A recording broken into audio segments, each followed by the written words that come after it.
On this episode of MythBusters, we're taking you out to the ball game. I want to see you take a full swing and that beanie still stay on your head. Legendary pitcher Roger Clemens joins the MythBusters All-Stars for a baseball special. Fastball is like watching a dart go, man. It's beautiful. And we reveal the physics of a ball in flight. Sweet! We're going to touch base with 4 big myths and answer once and for all some of baseball's burning questions.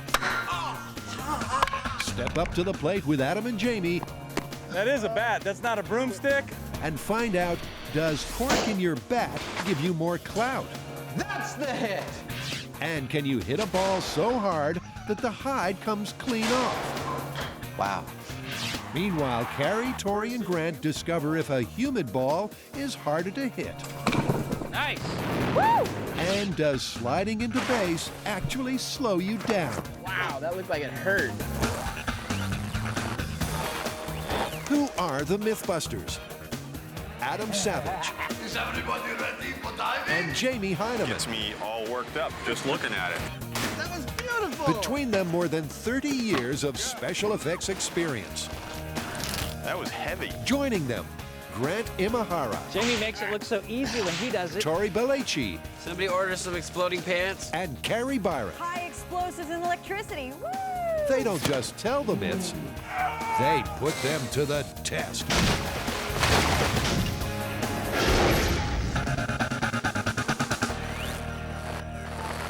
Nothing says America quite like baseball. Baseball is one of the great common denominators of American life. When game time rolls round, there are no social barriers. Hot dogs and home runs, base sliding, and big hits. For decades, it's been the country's national pastime. And so you guys figured it'd be the perfect arena for the MythBusters to take a swing and a myth.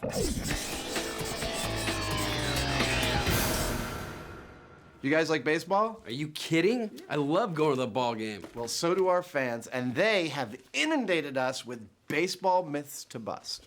So what do we got? Can a corked bat hit a ball further? And what about whether sliding into base is quicker than running? How about the one, does a dry ball go farther than a humid ball? Exactly. And can you hit a baseball so hard, you knock the hide right off? Sweet. And we have got a real baseball legend to help us out. Who? None other than the Roger Clemens. Roger Clemens? How did we get him? Turns out the Rockets fan of the show. Well, let's play ball. That's right, it's the MythBusters and the MythBuster. He's one of the all-time baseball greats, pitcher Roger Clemens. In a career spanning more than 20 years, the man they call the Rocket has won a World Series and taken out the prestigious Cy Young Award an amazing 7 times. He also happens to be a big fan of MythBusters. And Jamie's stammering with excitement.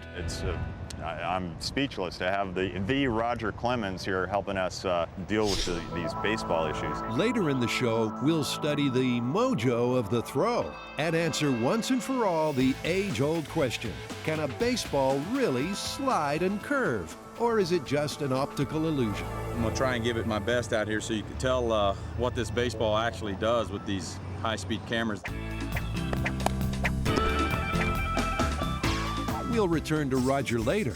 In the meantime, our first baseball myth's a real corker.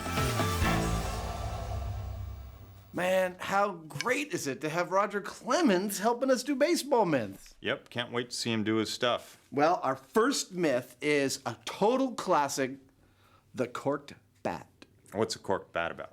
Here's the idea. You drill a hole in the end of a normal regulation Major League Baseball bat, you put some cork in there, you plug it back in with wood, and that bat is all of a sudden able to hit balls a lot farther. Is that legal in baseball? It's ever so slightly totally illegal. Huh.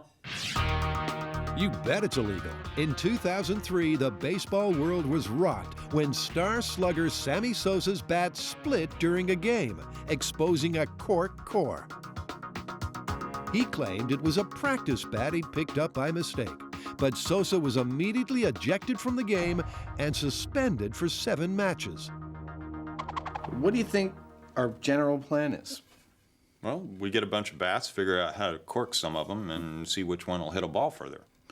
I think we should remove the human element from this as much as we can. Let's make a machine that swings the bat at the exact same speed every time. Yeah, and while we're at it, we need to do the same sort of thing with the ball, only we can use a cannon instead of the swinging machine.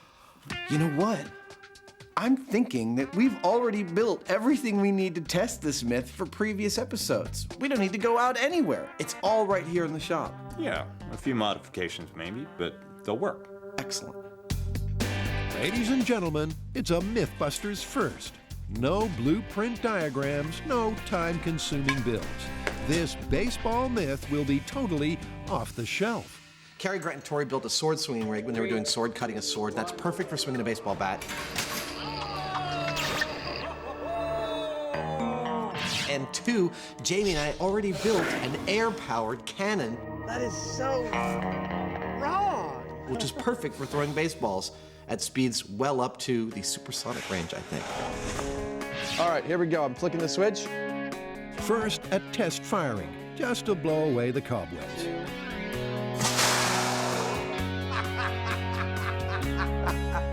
That's a nice download, man. That is fast. Now, a Roger Clemens fastball fizzes towards the batter at between 90 and 100 miles per hour. There we go. But Adam and Jamie will go for a more average fastball speed, about 80 miles an hour. Let's just quickly try 7 PSI. The air pressure required to do that is around 7.5 pounds per square inch. At 7.5 psi. here we go. 79 miles per hour. Close enough. Next, gotta get the batting rig into the swing of things. I'm going to swing this bat on high-speed camera, and we're going to measure how fast it is and calibrate this machine so it swings the bat just as fast.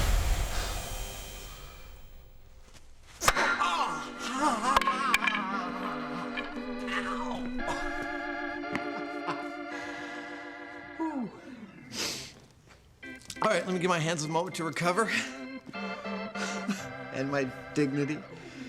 Take your time, buddy. We could watch this all day.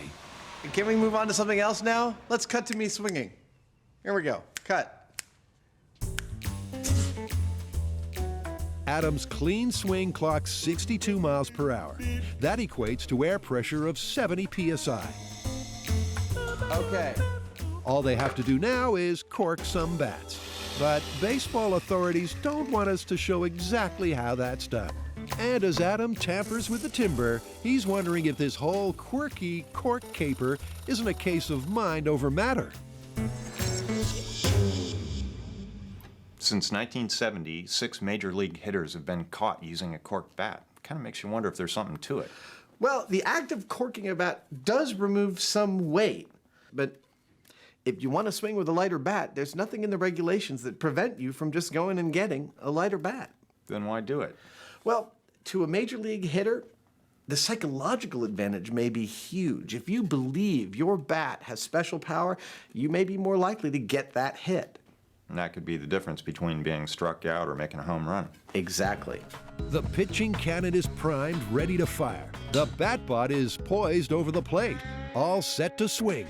Better stand back, because Jamie's workshop is about to become a batting cage. And we're going to put up a net. Aren't we putting up a net? I think we're going to put up a net. And she's really good at catching balls. Testing baseball myths with cannons and robots. Isn't that so, MythBusters? Something's going to go someplace where it shouldn't. We're going to have mayhem and destruction one way or another. Yeah. Oh, but what the heck? It's all in the name of science.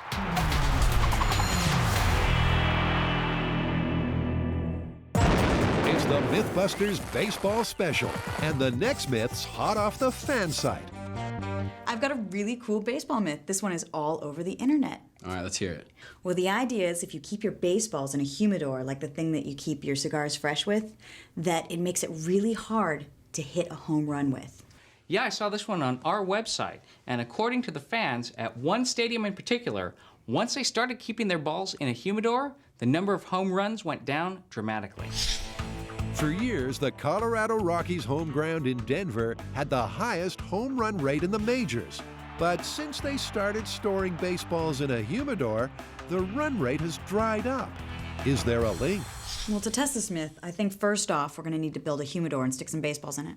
You know what we should also do is dry out a set of baseballs so that way we have something to compare to. So before we go to the park and start hitting balls around, I think what we should do is set up a small-scale experiment in our shop. We'll drop both the dry balls and the humid balls from the same height and see which bounces higher. It's a good idea. Grant's plan: a vacuum pump holds the balls at a certain height, then drops them one by one in front of a scale. So one important thing about this myth is that we drop the balls exactly the same way every time. So we're going to be very careful about how we attach the ball to the cup, making sure to line up the stitching the exact same way. And that way we can remove some of the variables from this experiment. So, we'll have our humidified and dry balls hanging from the ceiling. And then when we want to drop, there you go. Out in the car park, the guys set up to get the drop on this baseball myth. You're going to be dropping from a height of 125 inches. So it's like 10.5 feet. They'll drop 10 balls. The first 5 have spent 2 weeks locked in an old fridge with a dehumidifier, which cut humidity to just 10%.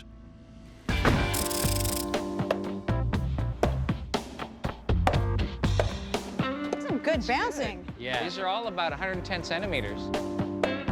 Ball 5. Thank you. There's no ball 5? Not in baseball, there's no ball 5. But on MythBusters. Wow. The high-speed camera shows the dry balls bounced an average height of 106 centimeters. That's pretty consistent. Great. Let's move on to the humid balls. The other 5 balls spent the same time in a makeshift humidor. Carrie put a block of waterlogged foam in a perforated plastic container and then put that and the balls in a cooler. As the water evaporated, vapor escaped through the holes, Seal this up. raising the humidity inside the cooler to a damp 90%. Humid ball number 1. Feel that. Just from touching it, you can tell that it's softer. Can this batch scale the same dizzy heights as the dry balls? Oh. Wow. All right. After soaking up the atmosphere in Carrie's cooler, it seems the humid balls just can't bounce back. The average height of a humid ball bounce is 91 centimeters, as opposed to 106 centimeters for the dry balls. That's a difference of 14%. Now, in your typical baseball scenario, with an outfield of, say, 425 feet, 14% is almost 60 feet, which is a difference between an out or a home run. That was really amazing. I think it definitely warrants further investigation. Yeah, I say we get out to the baseball field and start hitting these balls and see which ones go farther. Well, I just don't think we'll be able to both pitch and hit consistently every time. And what we really need to do is isolate the variable of humidity. You know what I'd also like to do? I'd like to introduce a control into this experiment. You know, a mid-range humidity that we can test against the 2 extremes. All right, sounds good. Now, Adam and Jamie have already got the batting machine and the pitching cannon tied up, trying to crack the case of the Cork bat. So, Grant's gone one better and designed a robot that bats and pitches. Here's the deal. The robot will have 2 arms, one holding a bat, one holding a ball. A motor turns the arms, bat connects with ball, ball goes flying to the fence. It's going to be geared for raw power. Is this our gear? Yeah, Dude, it looks like a saw blade.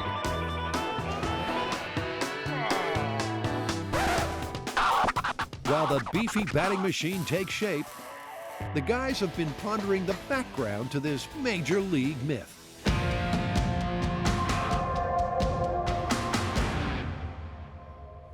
So, how did the Rockies come up with the idea for keeping their baseballs in humidors?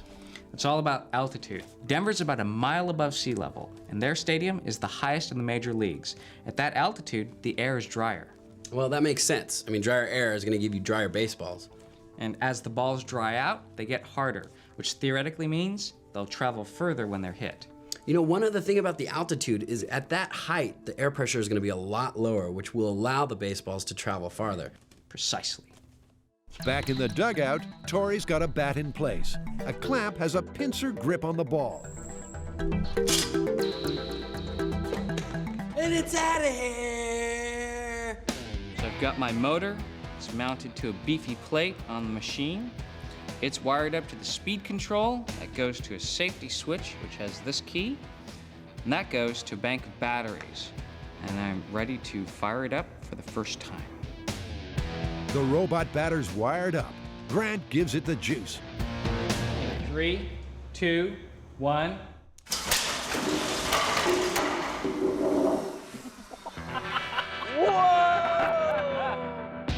The ball jolted free before contact.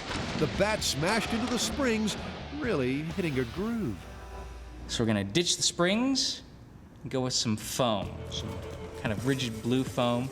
When the bat comes through, it'll hit the ball and break the foam, not breaking the bat. Hopefully this will work. In 3, 2, 1. Hey! Good job! The bat is still intact. Looks like the mad batter's ready to be taken out to the ballpark. On the MythBusters baseball special, Carrie, Torrey, and Grant have been bouncing around the myth that a humid baseball is harder to hit out of the park. All right. But before they go to the park, the team first wants to know what our guest star, baseball legend Roger Clemens, thinks of this tall tale. So, Roger, I've heard something about the air in Denver that is, I guess it's drier. There's something about humid balls and baseball pitching. Tell me about it. All I know and have heard is that the Colorado Rockies have a humidor that they store quite a few baseballs in for that reason. And I have pitched in Colorado, and it is difficult to make the ball, get your normal movement out of your breaking ball pitches. Really? A humid ball might be harder to pitch, but is it also harder to hit? Torrey, Carrie, and Grant are off to get some ballpark figures. Here we are in beautiful San Jose, and look at the crowd. Ladies and gentlemen, get ready, because you are about to witness dry balls versus humid balls. This is how we're going to do it. We're going to use our robot batting machine, and we are going to hit 30 dry balls and 30 humid balls. And whichever goes farther takes it all home.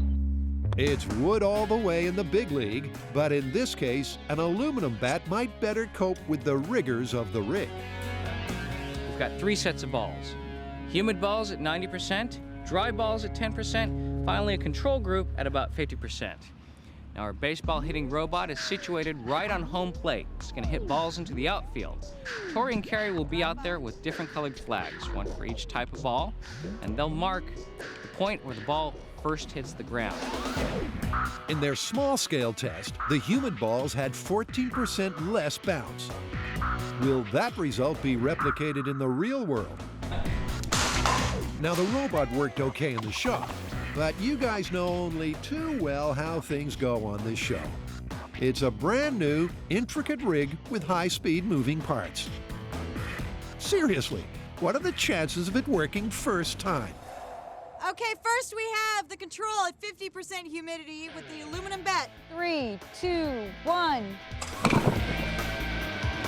Nice!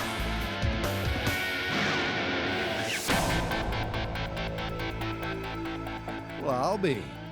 Far from striking out, the mad batter's striking those balls as clean as Babe Ruth himself.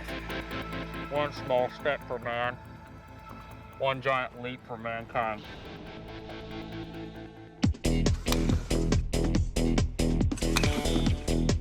I'm really happy with the rig. So chic. The guys mix it up, sending a barrage of dry, normal, and humid balls soaring into the sky. Nice. I love it. Given the small scale result, my feeling is that these balls are going to go not as far as the dry balls. You know, since there's more moisture in the ball, they're heavier, they're not going to go as far, but we'll see.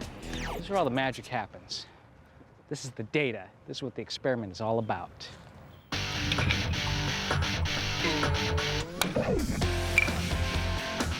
With no wind to affect the flight of the ball, test conditions are perfect. And already, Grant can see a pattern developing. Yellow flags, which are the most humid balls, are closer to home plate. The control balls, which are pink, are a little bit further out. And out here in the outfield, the dry balls, which are the red flags, are the furthest out. Still too early to call, but I think this might be a trend.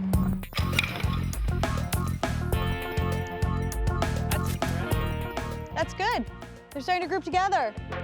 Like some medieval war machine, the rig keeps kissing leather till the ammo runs out. There's definitely a pool of yellow, pink, and red flags. That means that the humid balls didn't go as far. Then comes the control at 50% humidity, and the furthest with a 10% humidity, dry balls all the way at the outer edge. And that totally agrees with our small scale tests. Yeah, it's a spread of plus or minus 15 feet.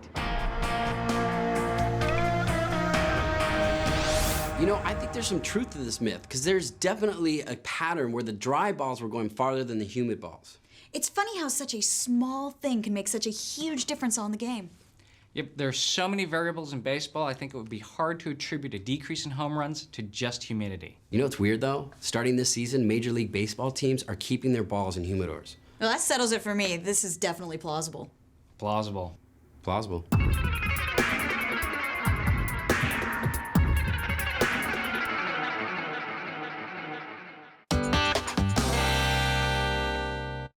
Meanwhile, Adam and Jamie have been putting a cork in it. Now, the rules of baseball state that a bat must be a single piece of wood.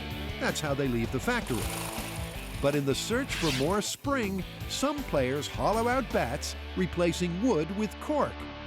But does cork equal clout? I'll just let Adam explain.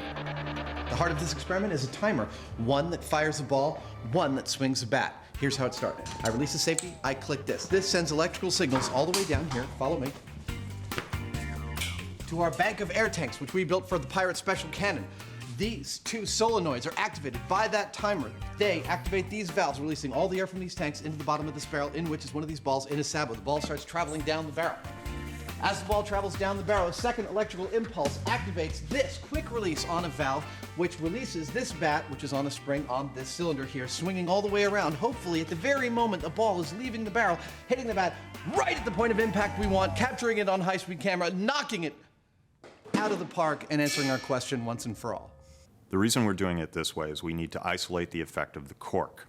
Now, if the bat is swinging at the same speed each time and the cannon is firing the ball at the same speed each time, the only variable here is the corked bat. And that should make it really obvious if the corked bat is providing extra spring. First, a regulation uncorked bat. The cannon is lubed with lard and a baseball loaded, snug in its foam sabot. We're ready to play ball. I'm going to fire both of these things at precisely the same second. Okay. The tricky part of this experiment is the timing. The ball will be flying at 80 miles per hour and the bat swinging at 60 miles per hour for a combined collision speed of 140 miles per hour. If Adam's timing is out, even by a couple of milliseconds, the two won't connect. In 3, 2. Strike one. Cannon and robot weren't in sync, but never fear, the game's not over yet.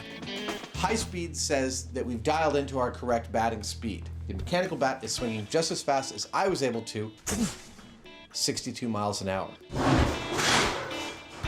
However, the ball is showing up to the party 141 milliseconds early. Adam tweaks the timer. I've delayed the ball by 141 milliseconds. Everybody ready? In 5, 4, 3.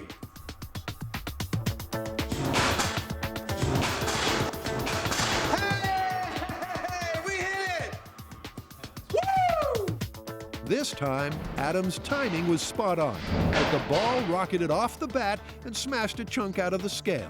Ground ball. Ground ball. So that may mean that this test is invalid because it hit this. Yeah. And we don't get a measurement of how fast the ball leaves there. The guys reset. Go. That's the hit!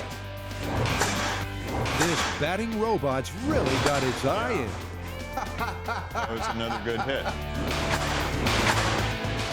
Yeah. Oh. It hit one side of your shop and then the other. Oh, there it is. It's in the armature wire. That's great. Now that we've seen a number of hits with a regulation bat, what the high-speed camera is telling us is that the ball is consistently leaving the cannon at 80 miles an hour, which happens to be about the speed of a Roger Clemens pitch. It's also leaving the bat once it gets hit at 80 miles an hour. The next thing we need to do is test how fast it leaves the bat when the bat is corked.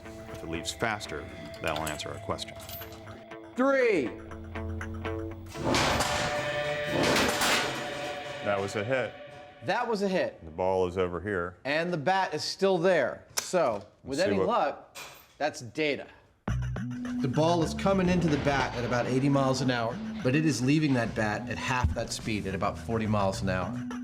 Remember, when they tested the regulation bat, the ball was arriving at 80 miles per hour and leaving at almost the same speed. Try again. That looked like a beautiful hit. That looked like a perfect line drive back towards your welder. That's perfect. That's as good as our best one with the non-cork bat. Our earlier data points with the normal uncorked bat had the ball leaving the bat pretty much at exactly the speed it was going towards the bat at. In both of our good data sets on the cork bat, it's leaving at half the speed. Loading your lumber with lightweight cork poses two problems. The bat might be lighter and easier to swing, but reduced weight means less energy delivered to the ball. Also, instead of adding extra spring, the cork actually absorbs some of the impact.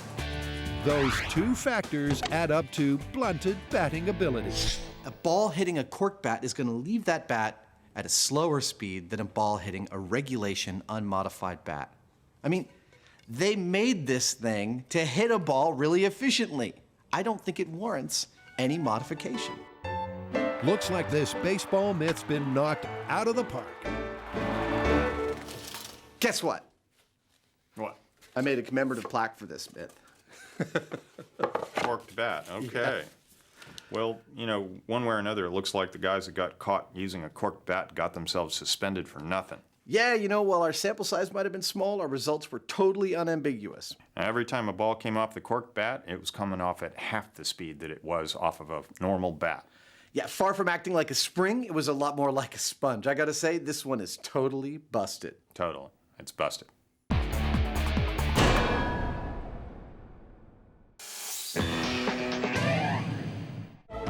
On this MythBusters baseball special, it's time for Rocket Roger Clemens to step up to the plate. I might reach 90 miles an hour today for y'all. Roger's agreed to throw his whole taxonomy of pitches for us while we shoot it with the high-speed camera from several angles, and that really ought to allow us to break down what's going on from a physics perspective with each of these pitches. The team is hoping to use the high-speed camera to unravel the mojo of the throw. But to warm up that famous arm, the Rocket first puts some pitches in front of Adam and Jamie. Room service is right there. It's like somebody bringing you breakfast in the morning. I'm gonna put it right there. You can't miss it. You can close your eyes and hit it. That is a bat. That's not a broomstick. Now swing like you're off. Hey, all right. The MythBusters may be struck out, but with the Rocket firing on all cylinders, it's time to unravel the parameters of the pitch. First up, a basic four-seam fastball.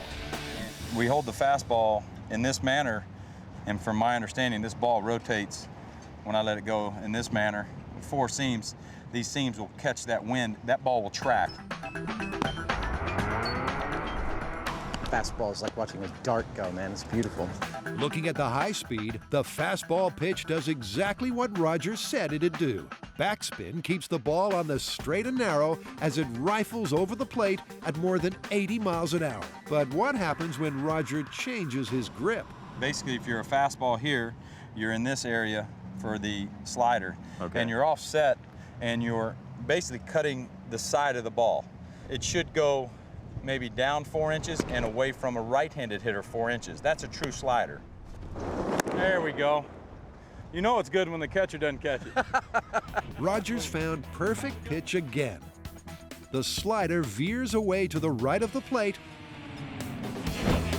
Curveball. while a classic curveball suddenly dips in midair. The curveball, again, you're using a seam, and it's basically your middle finger. You're grabbing a seam and locking down with pretty firm pressure on this finger here. This one just guides it. And it is a motion where you're throwing it like a fastball, but as you get to the release point, you turn your wrist. Coming out of Roger's right paw, it's almost as if the ball has a life of its own. I can see that curving, I swear. This speed, you'll definitely see it curving. But while the high-speed shots show us the ball swerving and dipping, they can't tell us much about how it happens. And that's why Carrie, Tori, and Grant are at NASA's Ames Research Center in San Francisco. Luckily for us, scientist Rabindra Mehta is a big baseball fan. The beauty of our lab is that we study aerodynamics, fluid mechanics as applied to airplanes or space shuttles, but it's the same fluid mechanics, aerodynamics that's applied to baseballs or soccer balls or what have you. So basically, you have married your two passions for Exactly. science and sports. Isn't that wonderful? Okay, so we heard that you actually have a tank where you can show us all of these things visually. Yes, absolutely. What we'll do now is go over to this water channel where we have a baseball. As you see, it's mounted on a motor, so we're able to rotate it to show you the effects of rotation. But when you see what's going on here, I think it's going to be really cool. To simulate airflow around a baseball, they introduce streams of fluorescent dye. That is sweet. While it's still, the dye flows in a symmetrical pattern around the ball. Now imagine that ball has just been fired from Roger Clemens' fist. Oh, wow. Look how the aerodynamics change. As it spins, the airflow is disrupted. The air pressure on the ball's underside suddenly drops. And this ball now will have a force downwards as it's flying through the air. So this would be your classic curve ball.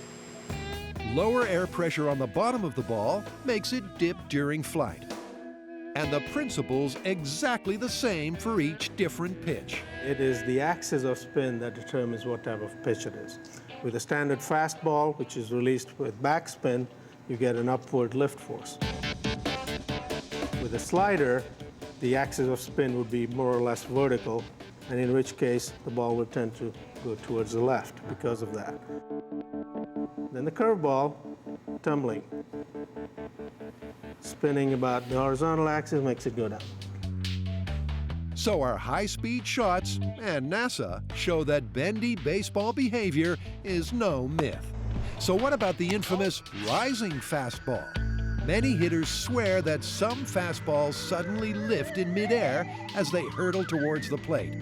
Is that a myth? Now, for it to rise, the lift force due to the spin would have to exceed the weight of the ball, right? That's pretty simple. Sure. Now, it turns out that for the type of conditions which we find in baseball, the maximum lift force is only equivalent to about half the weight of the ball. Not even a pitcher as prodigious as Roger Clemens can make a baseball fly in the face of physics. Throwing a fastball that rises is about as likely as Adam and Jamie hitting home runs in the World Series. You know, hanging out with Roger Clemens, it becomes really clear that pitching is just as much of an art as it is a science. Totally agree. And while we were there, we had the added bonus of another myth busted. Yep, the myth of the rising fastball. And it turns out that for the backspin to exert enough force to lift the ball, it'd have to exert more force than the weight of the ball. Which it can't. Which it can't. Yeah, it might be possible with a beach ball, but not a baseball. Busted. Totally busted.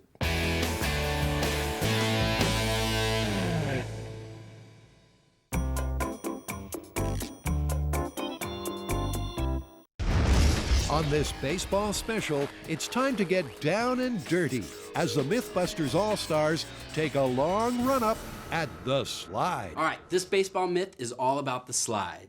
The what? Do you watch any sporting events? Yeah, robot combat. It's a sport. Right. Well, you know in baseball when you see a guy run to the base and he slides into it? Oh yes, I have seen that. But wouldn't it be faster just to run? Well, that's the myth. A lot of people think that on bases that you can't overrun, that it's faster to slide into them. All right. Sounds like that's worth testing. Yeah. The slide is part and parcel of baseball. In trying to beat the tag and hit the bag, a runner sends the kitty litter flying. But when a player hits the dirt, is the friction costing him precious time? Would it be faster to stay on 2 feet?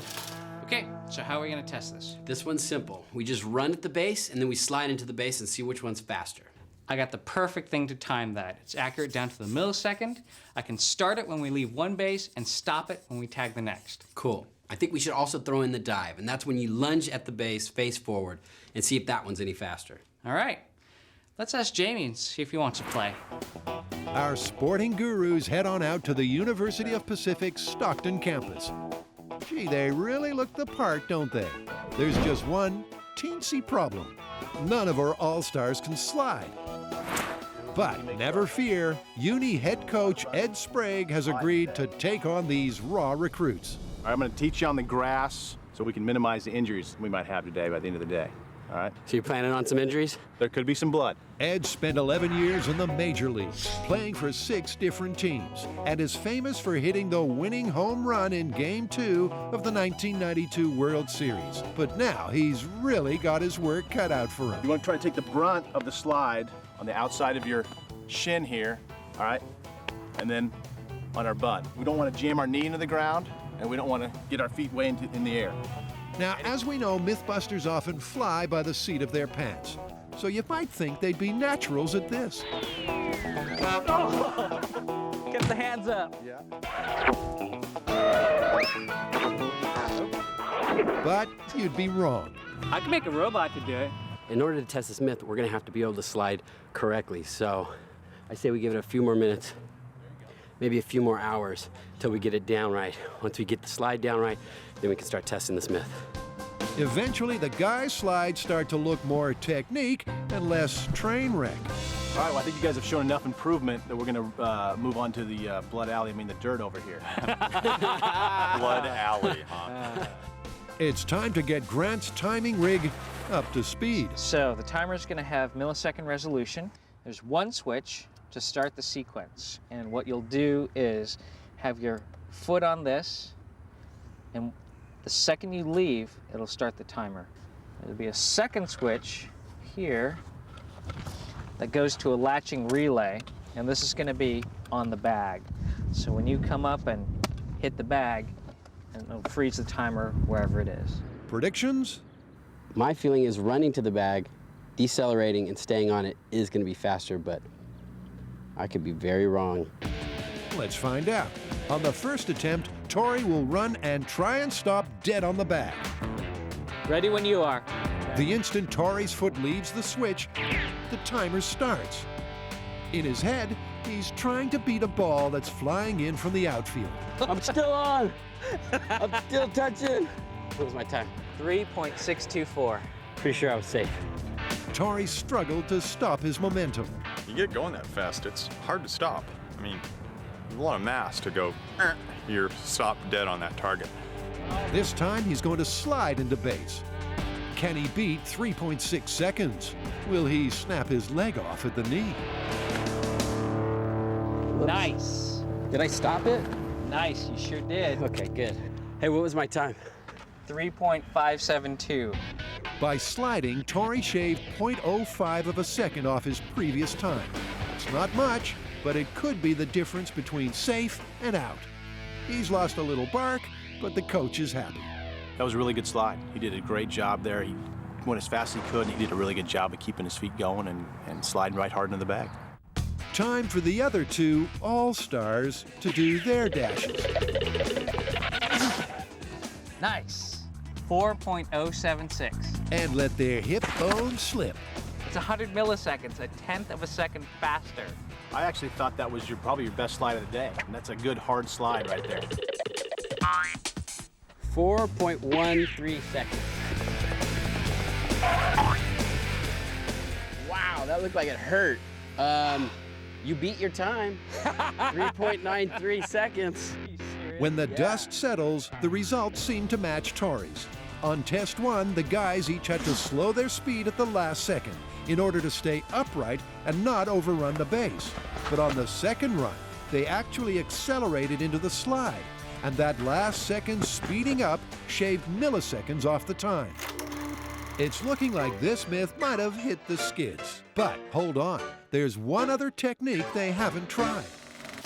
I'm wondering if diving is faster than sliding. And I think you've got some diving technique, don't you? I don't know. I feel like we've contested this thoroughly. I don't think we need to do the dive. We want to see you do the dive. Come on, Tori, you got to take one for the team. After all, it is in the name of science. This is your last one, so you might as well leave it all on the field. I love your attitude. Even leave it all on the field. My blood, my teeth, maybe some bones. Tori digs deep and eats dirt. Where's my time? 3.626. Sad to say. Wow. Slower than the slide, slower than the run. And more painful. All right. Look at that. Yeah! Oh, dang! You know, this myth is looking confirmed. It looks like it is faster to slide into a bag than it is to slow down and stop on it. That's what all the data says. Yep, the numbers don't lie. So, myth confirmed, huh? Confirmed. Confirmed.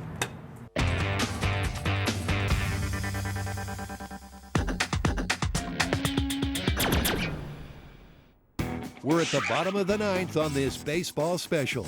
There's one final myth, and again, it was the subject of fan site frenzy.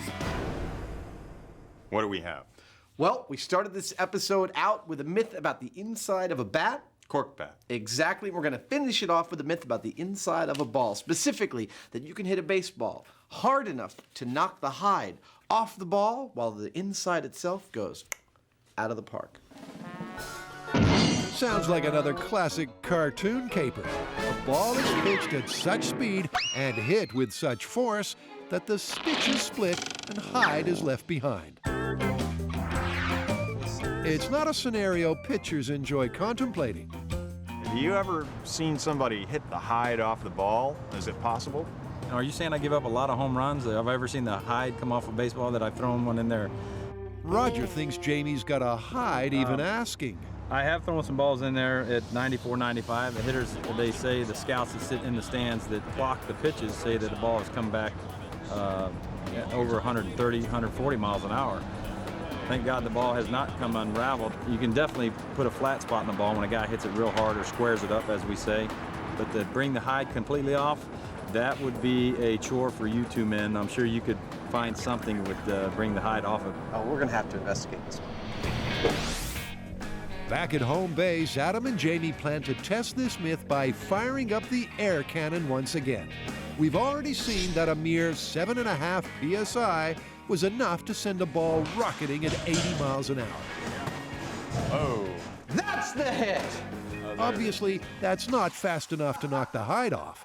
So they load a fresh ball and double the air pressure. Adam, I'm actually at 15 psi. 3, 2. At 15 psi, the cannon spits that ball out at 170 miles an hour. Wow. That's really powerful. More than double the speed of a Clemens aspirin tablet. Oh. It went through the blanket. But the hide still hasn't hightailed it. How about 40 psi? Oh, yeah. 3, 2, 1.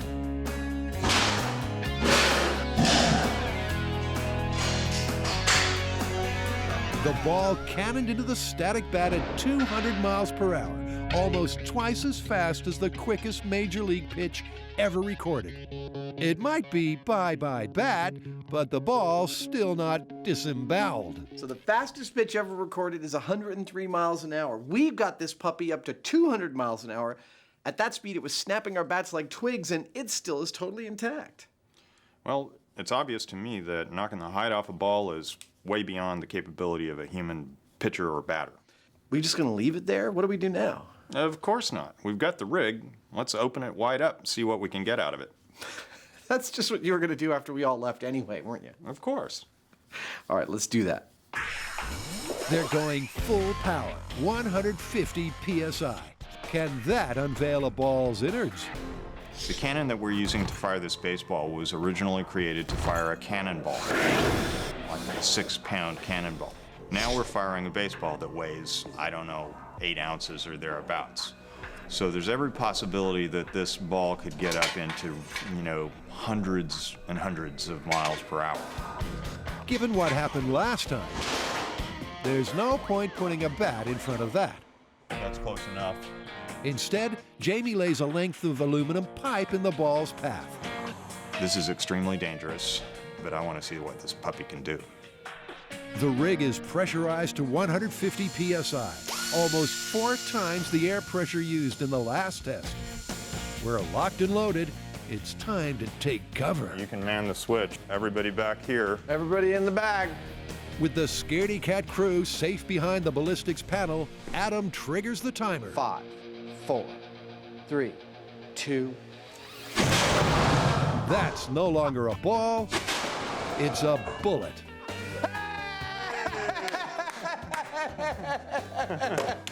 Yeah! That is beautiful! You knocked the skin off the ball. This is actually what it would take to do that myth. Right. Absolutely. I want to find the hide. Okay. That ball's been peeled like an orange. I don't know about you, but I don't think that a batter could do that. This thing was traveling at 437 miles per hour by my math. I don't think there's anyone that can pitch that fast. That's 4 times as fast as a really good pitcher, or more than that. So that means myth busted.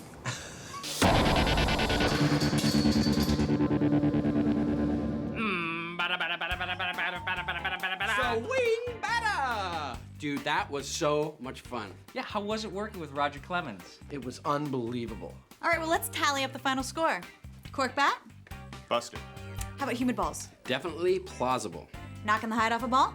Totally busted. We had to turn this thing into a bullet before we got anything. How'd slide go? It's confirmed. It's definitely faster to slide into a base than to run. Yeah, who knew? There's actually a lot more to baseball than you might think. Yeah, I think sports is going to continue to provide a fertile myth-busting ground in the future. Great, because there's nothing that we're better at than organized sports, right? See how good we are?